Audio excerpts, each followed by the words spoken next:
حضرت عمر فاروق رضی اللہ تعالیٰ عنہ کے ساتھ پشتوں میں کوئی بادشاہ نہیں گزرا تھا۔ آپ بھیڑ بکریاں اور اونٹ چراتے چراتے بڑے ہوئے تھے۔ آپ نے تلوار بازی اور تیر اندازی کسی اکیڈمی سے نہیں سیکھی تھی۔ سکندر اعظم نے آرگنائزڈ آرمی کے ساتھ 10 برسوں میں 17 لاکھ مربع میل کا علاقہ فتح کیا تھا، جبکہ حضرت عمر رضی اللہ تعالیٰ عنہ نے 10 برسوں میں آرگنائزڈ آرمی کے بغیر 22 لاکھ مربع میل کا علاقہ فتح کیا، اور اس میں روم اور ایران کی 2 سپر پاور طاقتیں بھی اس وقت کی شامل تھی۔ آج کے سیٹلائٹ اور میزائل اور آب دوزوں کے دور میں بھی دنیا کے کسی حکمران کے پاس اتنی بڑی سلطنت نہیں جو حضرت عمر رضی اللہ تعالیٰ عنہ نے نہ صرف گھوڑوں کی پیٹھ پر فتح کرائی تھی بلکہ اس کا انتظام اور انصرام بھی چلایا تھا۔ الیگزینڈر نے فتوحات کے دوران اپنی بے شمار جرنیل قتل کرائے تھے۔ بے شمار جرنیلوں اور نوجوانوں نے اس کا ساتھ چھوڑا تھا اور اس کے خلاف بغاوتیں بھی ہوئی تھی، اور ہندوستان میں الیگزینڈر کی فوج نے آگے بڑھنے سے انکار بھی کر دیا تھا، لیکن حضرت عمر رضی اللہ تعالیٰ عنہ کے کسی ساتھی کو ان کے حکم سے سرتابی کی جرت نہ ہوئی۔ وہ ایسے کمانڈر تھے کہ ان کا عین میدان جنگ میں بھی حکم چلا کرتا تھا۔ آپ نے عین میدان جنگ میں عالم اسلام کے سب سے بڑے سپاہ سالار حضرت خالد بن ولید رضی اللہ تعالیٰ عنہ کو معزول کر دیا۔ کسی کو یہ حکم ٹالنے کی جرت نہ ہوئی۔ آپ نے حضرت سعد بن ابی وقاص کو کوفہ کی گورنری سے ہٹا دیا۔ آپ نے حضرت حارث بن کعب رضی اللہ تعالیٰ عنہ سے گورنری واپس لے لی۔ آپ نے حضرت عمر بن عاص رضی اللہ تعالیٰ عنہ کا مال ضبط کر لیا، اور آپ نے حمص کے گورنر کو واپس بلا کر اونٹ چرانے پر لگا دیا، لیکن کسی کو بھی حکم عدولی کی جرت نہ ہوئی۔ الیگزینڈر نے 17 لاکھ مربع میل کا علاقہ فتح کیا، لیکن دنیا کو کوئی نظام، کوئی سسٹم نہ دے سکا، جبکہ حضرت عمر رضی اللہ تعالیٰ عنہ نے دنیا کو ایسے سسٹم دیے جو آج تک پوری دنیا میں رائج ہیں۔ مثلا نمبر 1 سن ہجری کا اجرا کیا، نمبر 2 جیل کا تصور دیا، نمبر 3 مؤذنوں کی تنخواہیں مقرر کی، نمبر 4 مسجدوں میں روشنی کا بندوبست کرایا، نمبر 5 پولیس کا محکمہ بنایا، نمبر 6 ایک مکمل عدالتی نظام کی بنیاد رکھی، نمبر 7 آب پاشی کا نظام قائم کیا، نمبر 8 فوجی چھاؤنیاں بنوائی اور فوج کا باقاعدہ محکمہ قائم کیا، نمبر 9 آپ نے دنیا میں پہلی بار دودھ پیتے بچوں، معذوروں، بیواؤں اور بے آسراؤں کے وظائف مقرر کیے، نمبر 10 آپ نے دنیا میں پہلی بار حکمرانوں، سرکاری عہدیداروں اور گورنروں کے اثاثے ڈکلیئر کرنے کا تصور دیا، نمبر 11 آپ نے بے انصافی کرنے والے ججوں کو سزا دینے کا سلسلہ شروع کیا، نمبر 12 آپ نے دنیا میں پہلی بار حکمران کلاس کی اکاؤنٹیبلٹی شروع کی، یعنی ان کا احتساب لینا شروع کیا، نمبر 13 آپ راتوں کو تجارتی قافلوں کی چوکیداری خود کیا کرتے تھے۔ حضرت عمر رضی اللہ تعالیٰ عنہ فرمایا کرتے تھے، جو حکمران عدل کرتے ہیں وہ راتوں کو بے خوف ہو کر سوتے ہیں۔ آپ رضی اللہ تعالیٰ عنہ فرمایا کرتے تھے، قوم کا سردار قوم کا سچا خادم ہوتا ہے۔ حضرت عمر رضی اللہ تعالیٰ عنہ کے مہر پر لکھا ہوا تھا، عمر نصیحت کے لیے موت ہی کافی ہے۔ حضرت عمر رضی اللہ تعالیٰ عنہ کے دسترخوان پر کبھی 2 سالن نہیں رکھے گئے تھے۔ حضرت عمر رضی اللہ تعالیٰ عنہ زمین پر سر کے نیچے اینٹ رکھ کر سویا کرتے تھے۔ حضرت عمر رضی اللہ تعالیٰ عنہ سفر کے دوران جہاں نیند آتی کسی درخت کے نیچے چادر تان کر سو جایا کرتے تھے، اور رات کو ننگی زمین پر سویا کرتے تھے۔ حضرت عمر رضی اللہ تعالیٰ عنہ کے کرتے پر 14 پیوند لگے ہوئے تھے، ان پیوندوں میں ایک سرخ چمڑے کا پیوند بھی تھا۔ آپ موٹا اور کھردرا کپڑا پہنا کرتے تھے، آپ کو نرم اور باریک کپڑے سے نفرت تھی۔ آپ کسی کو جب کسی سرکاری عہدے پر فائز کرتے تھے تو اس کے اثاثوں کا تخمینہ لگوا کر اپنے پاس رکھ لیا کرتے تھے۔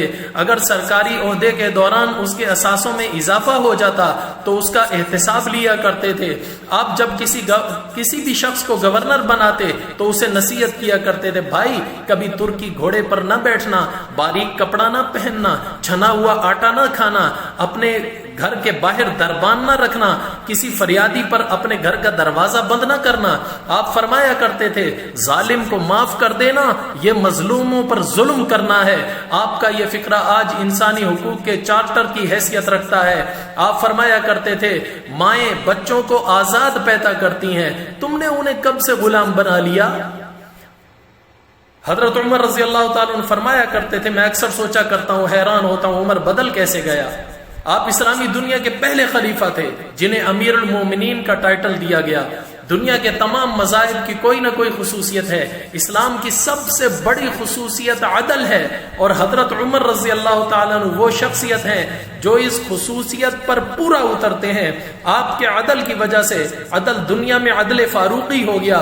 آپ شہادت کے وقت مقروض تھے، چنانچہ آپ کی وصیت کے مطابق آپ کا ایک گھر بیچ کر آپ کا قرض ادا کیا گیا۔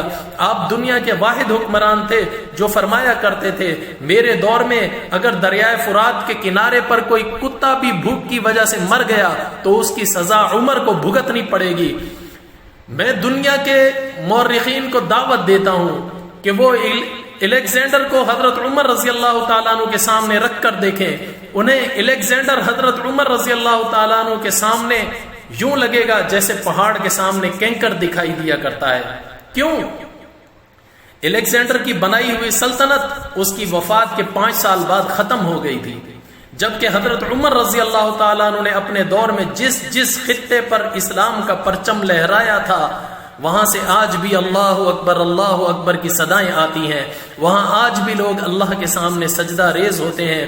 دنیا میں الیگزینڈر کا نام صرف کتابوں میں سمٹ کر رہ گیا، جبکہ حضرت عمر رضی اللہ تعالیٰ عنہ کے بنائے نظام کے آج بھی دنیا میں 245 ممالک کسی نہ کسی شکل میں موجود ہیں۔